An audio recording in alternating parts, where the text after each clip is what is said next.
આણંદના કરમસદ સરદાર પટેલની કર્મભૂમિ ખાતે ભારત દેશના પૂર્વ વડાપ્રધાન અટલ બિહારી વાજપેયીની જન્મદિવસ સુશાસન દિવસનો જિલ્લા કક્ષાનો કાર્યક્રમ કરમસદ તળાવ ઉપર આણંદ ભારતીય જનતા પાર્ટી સંગઠન પ્રમુખ રાજેશભાઈ પટેલના અધ્યક્ષસ્થાને યોજાયો અને આ જન્મદિવસ નિમિત્તે ગુજરાત વિધાનસભા નાયબ દંડક રમણભાઈ સોલંકી, આણંદના સાંસદ મિતેશભાઈ પટેલ, આણંદના ધારાસભ્ય યોગેશભાઈ પટેલ, પેટલાદના ધારાસભ્ય કમલેશભાઈ પટેલ, ભાજપ સંગઠનના હોદ્દેદારો, પૂર્વ ભાજપ પ્રમુખ મહેશભાઈ પટેલ, પૂર્વ સાંસદ સભ્ય દિલીપભાઈ પટેલ, મહિલા મોરચાની બહેનો, કરમસદ નગરપાલિકા પ્રમુખ નીલેશભાઈ પટેલ તમામની ઉપસ્થિતિમાં સુશાસનની ઉજવણી કરવામાં આવી. દિવ્યાંગ નાના બાળકો દ્વારા જન્મદિવસની કેક કાપીને ઉજવણી કરવામાં આવી હતી.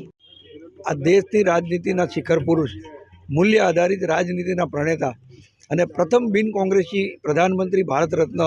માનનીય અટલજીનો આજે જન્મદિવસ છે. ત્યારે એમને શ્રદ્ધાસુમન, એમને કાવ્યાંજલિ, પુષ્પાંજલિ અર્પણ કરવા માટે સમગ્ર ગુજરાત અને દેશમાં કાર્યક્રમો થઈ રહ્યા છે. એ અંતર્ગત આજે આણંદ જિલ્લાનો કાર્યક્રમ